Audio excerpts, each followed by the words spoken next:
Hi, Dan Stein, President of FAIR. Thanks again for joining us. And of course, I'm here once more with RJ Hauman, who's FAIR's Government Relations Director. And listen, you've been doing a fabulous job listening to everything we've been saying. And I just want to reiterate, we wrote it down this time, a little confusion the other day about what we're asking you to do. You're texting the word FAIR, F-A-I-R, FAIR, to the following number, 52886. So you text the word FAIR to this number, 52886, okay? So you're sending a text message with the word FAIR to that number. We're going to go back through that a few more times, but right now, many of you have always wondered, why is it the borders aren't controlled? How come we don't get the wall? Why don't we have secure fencing? Why don't we have interior enforcement? Why don't we stop chain migration? Why don't we... Very important to look at what's happening right now in Congress to see who's doing what and why. So pay very close attention. The Senate has a so-called bipartisan group of people, not really bipartisan, same people who've given us one bad idea after another for the last 15 years. RJ is going to tell us the so-called Gang of Six proposal. The national media are marketing as some kind of a bipartisan solution that allegedly meets Donald Trump's demands. So take it away, RJ. Yeah, of course, and obviously the gang of term is very familiar to us and many of you out there. Of course, this Gang of Six includes 5 members of that original Gang of 8 plan from 2013. You have Lindsey Graham, Dick Durbin, Jeff Flake, Bob Menendez, Bennett, and Gardner, both from Colorado. So again, you know, what the media and these senators are trying to portray is that they represent some type of bipartisan consensus on this DACA issue. Now, you know, with some other issues in Congress, you can really have, when you say something's bipartisan, you really have people coming from 2 separate ends of the spectrum. However, in this case, you are talking about people that are as pro-amnesty as they come and are cut from the exact same cloth. Well, we're talking also Lindsey Graham, Jeff Flake. These guys are not in Trump's corner. They're in overt hostile. Of course, they don't represent President Trump's line of thinking on immigration or the majority of congressional Republicans at all. So now, Dan, what they're doing today, and you guys might have heard, this is the proposal that really incensed President Trump at the White House last week. They kind of adjusted it a little bit, but today, it seems like it's going to be today, they're dropping their Gang of Six amnesty proposal today. And we've seen it, and we just want to run through you what this thing does. And don't let anybody fool you when they say DACA fix. This isn't about the 690,000 people that were eligible for protections under the DACA program. Oh, I mean the ones that Obama illegally gave them work. Correct. Our jobs and our benefits. Correct. This is illegal program. This is way beyond that. Yeah, this is way beyond that, Dan. And let's just start with the ultimate elephant in the room, the whole amnesty component.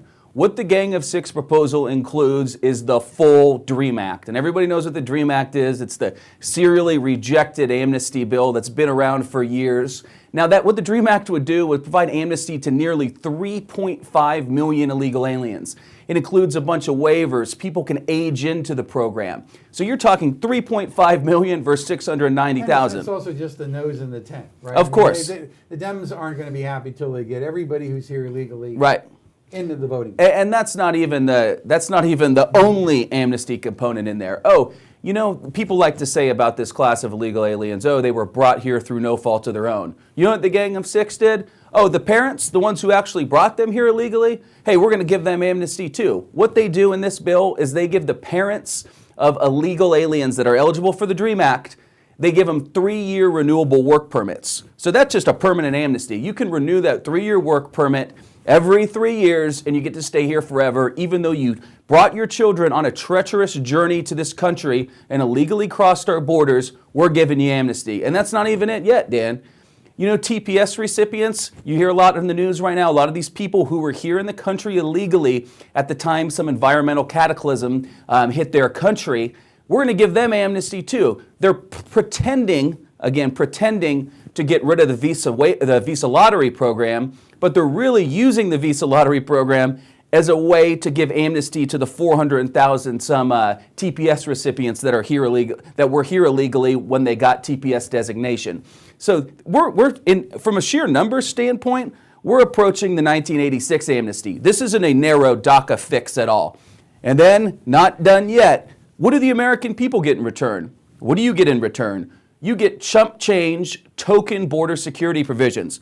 Their border security provisions. Low wages, labor displacement, more us- illegality. I'm not more talking fraud, just effects. and a decimation of our social contract. That's the effects, Damon. I'm saying what they're offering as they think are real reforms that you, the American people, want. They're giving $1.6 billion for border security, wall construction, even though DHS has said it would cost a little over $20 billion. So they're going to build probably 50 miles of fencing, but they're not even going to give it to the DHS straight up. That $1.6 billion comes with a ton of conditions, all these reports that have to be met. They have no intention of securing our border at all. And that's what they're offering in exchange. And as Dan said again, we're not even talking about the downstream effects of this amnesty yet. There's nothing in there, obviously, to mitigate those.